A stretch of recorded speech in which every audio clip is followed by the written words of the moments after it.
ஸ்ரீ அகஸ்தியரொளி பாகம் 80. அன்னம் பாலிக்கும் ஐப்பசி பௌர்ணமி. ஓம் ஸ்ரீ வல்லப கணபதி துணை. ஓம் ஸ்ரீ சுசரித சரஸ்வதி துணை. ஓம் ஸ்ரீ அங்காள பரமேஸ்வரி துணை. ஓம் ஸ்ரீ சர்க்குருவே சரணம். சிருஷ்டியின் போது முதலில் உருவான தாவரமே நெல் ஆகும். இறைவன் நெல்லை படைத்தவுடன் அதனை முதலில் பெற்று கொண்டவளே ஸ்ரீ பார்வதி தேவியின் அம்சமான ஸ்ரீ ஆஷாட தேவி. எண்ணற்ற சித்புருஷர்களின், யோகிகளின், மகரிஷிகளின் தபோபலத்துடன் அம்பிகை பிரபஞ்சமெங்கும் அதனை விருத்தி செய்தாள். நெல், கரும்பு, முந்திரி, வாழை, தேங்காய் போன்ற சில தாவரங்கள் தாம் பூலோகம் மட்டுமின்றி அனைத்து லோகங்களிலும் பூஜைகளில் பயன்படுகின்றன.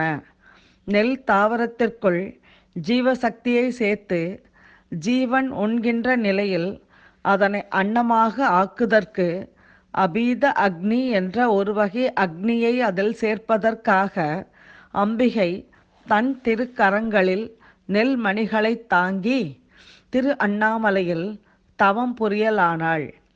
அப்பொழுது காமதேனுவின் அருளால் பால், தயிர், நெய் மற்றும் ஏனைய பல தாவரங்களும் அங்கு தோன்றின. இவ்வாறு நெல் மணியுடன் அம்பிகை அமர்ந்து அண்ணாமலையில் தவம் புரிந்த இடமே வாரண தரிசனம் எனப்படுகிறது. அண்ணாமலையார் ஆலயத்தில் ஒரு குறிப்பிட்ட இடத்தில் இருந்து பெறக்கூடியதே வாரண தரிசனம். அன்னக்குற்றங்களை நீக்கி காசியில் கங்கையில் புனித நீராடி ஸ்ரீ விசாலாட்சி சமேதராக ஸ்ரீ காசிலிங்கநாதரை தரிசிக்கின்ற அற்புதமான பலன்களை தரக்கூடியது. அன்னையின் அருந்தவத்தின் முடிவில் சர்வேஸ்வரனே அன்ன அபீத ஜோதியாய் காட்சியளித்தார். அன்புத்தாயின் முலைப்பாலின் தெய்வீக சக்தியை ஆயுள் முழுதும் தந்து ஜீவசக்தியை தரவல்லதே அரிசிமணியாகும்.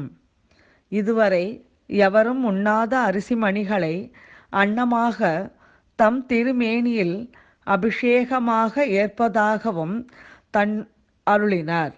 தன்னுடைய ஜடாமுடியிலிருந்து பெருகும் கங்கையானவள் பனிச்சிகரங்கள் நிறைந்த கைலாயத்தின் சீதளத்தன்மையை தாங்க இயலாது வாடுவதால் இந்த அபீத அக்னியுடனும் அரிசி அன்னத்துடனும் காசி திருத்தலத்திற்கு சென்று தியானம் புரிய அருள் ஆணையிட்டார். கங்கையானவள் அம்பிகையை வணங்கி அபீத அக்னியை பெற்று தன் குளிர்ச்சிக்கு நிவாரணம் பெறுவாள் என்பதையும் தானே அம்பிகையிடம் அன்னத்தை யாசித்து உலகிற்கு அளிப்பதாகவும் அருளினார். மேலும் கலியுகத்தில் ஜீவன்கள் அன்னமய கோஷமாக அன்னத்தை சார்ந்தே உயிர்களின் ஜீவ வாழ்க்கை அமையும் பொழுது நிறைய அன்னக்குற்றங்கள் ஏற்படும். வருவோர்க்கெல்லாம் வயிறார உணவளிக்கும் மனித பண்பு குறைந்துவிடும்.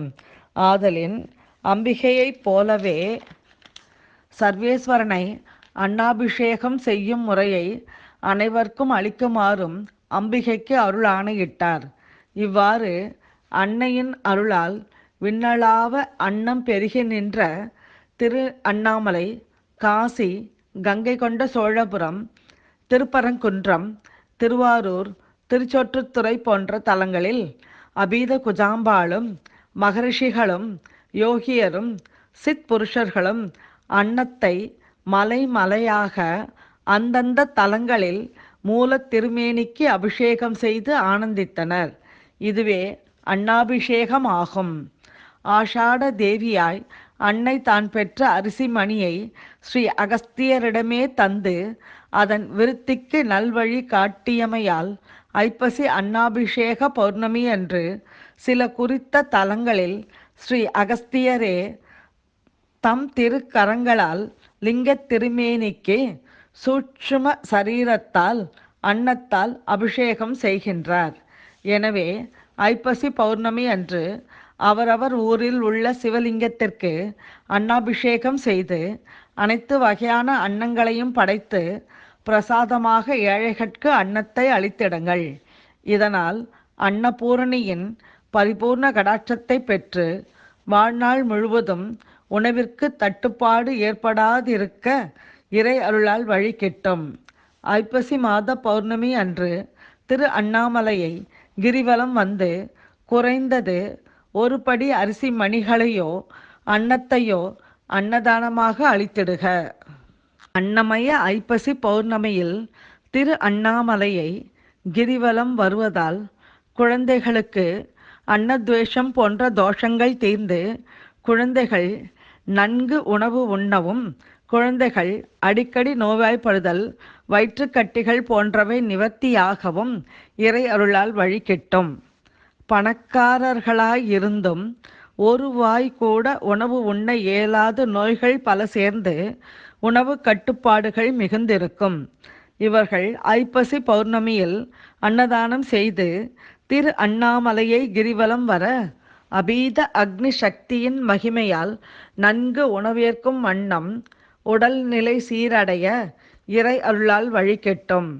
பல ஏழைகள் நடுத்தர குடும்பத்தினருக்கு நன்கு சாப்பிடும் வண்ணம் உடல் வாகிருந்தும் குடும்ப சூழ்நிலை, ஹோட்டல் வாழ்க்கை, வறுமை, வசதியின்மை காரணமாக பல வேளைகளில் சாப்பாடே இராது.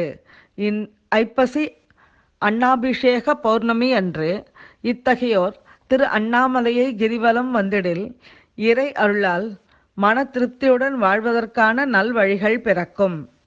என்னதான் வாழ்க்கை நடத்தினாலும் வறுமையோ செழுமையோ தினமும் ஒரு காக்கை பசுவிற்கேனும் எதையாவது உண்ண அளித்திட வேண்டும் என்ற உயர்ந்த எண்ணத்தை கைக்கொண்டு கடைபிடிக்க வேண்டும். பிறருக்காக சேவை புரிகின்ற மனப்பான்மை வந்தால் இறைவனின் அருள் தானாகவே பொழியும். நமக்காக நாமே சுயநலமாக வாழ்ந்தால் நம்முடைய புண்ணிய பாவ வினைகளுக்கு ஏற்பத்தான் நம் வாழ்க்கை அமையும். அன்னதானம் போன்று பிறருடைய நல்வாழ்விற்காக வாழ்வோமாயின் இறைவனே முன்வந்து இறை சக்தியை அளித்து நம் வினைகளையும் ஏற்று சத்குரு மூலமாக நம்மை வழிநடத்தி செல்கின்றான். பலருடைய நிலப்புலன்கள் கோர்ட்டு வழக்குகளில் சிக்கி பல ஆண்டுகளாக பிறரிடம் பயனின்றி கிடக்கும். இவர்கள் ஐப்பசி பௌர்ணமியில் திரு அண்ணாமலையை கிரிவலம் வந்து செவ்வாய்தோறும் தம் ஊரில் செவ்வாய் பகவானுக்கு உணவு படைத்து அன்னதானம் அளித்து வர நியாயமான முறையில் கோர்ட்டு வழக்குகள் துரிதமான தீர்வு பெறும். முறையான காரணங்களால் திரு அண்ணாமலையை கிரிவலம் வர இயலாதோர் பழனி, திருப்பரங்குன்றம், ஐயர்மலை, குன்றக்குடி, பர்வதமலை, திருக்கழுக்குன்றம், திருப்போரூர், திருக்கச்சூர், சுவாமிமலை போன்ற இடங்களில் கிரிவலம் வந்து ஐப்பசி பௌர்ணமி அன்று சிவலிங்கத்திற்கு அன்னாபிஷேகம் செய்து ஏழைகளுக்கு தானம் அளித்திட ஏற்கனவே குறிப்பிட்டுள்ள பலன்களை இறை அருளால் பெற்றிடலாம். குரு மங்கள கந்தர்வா ஸ்ரீல ஸ்ரீ வேங்கடராம சுவாமிகள் அவர்கள் கடந்த 27 ஆண்டுகளுக்கும் மேலாக இத்தகைய அரிய பொக்கிஷங்களை அருளி வருகிறார்கள். நன்றி. ஸ்ரீ அகஸ்திய விஜயம் எனும் புனித மாத இதழ் 1997 ஆண்டு நவம்பர் மாதம். எதுவும் என்னுடையதல்ல, அனைத்தும் உன்னுடையதே. அருளாலா அருணாச்சலா. ஓம் ஸ்ரீ சர்க்குருவே சரணம்.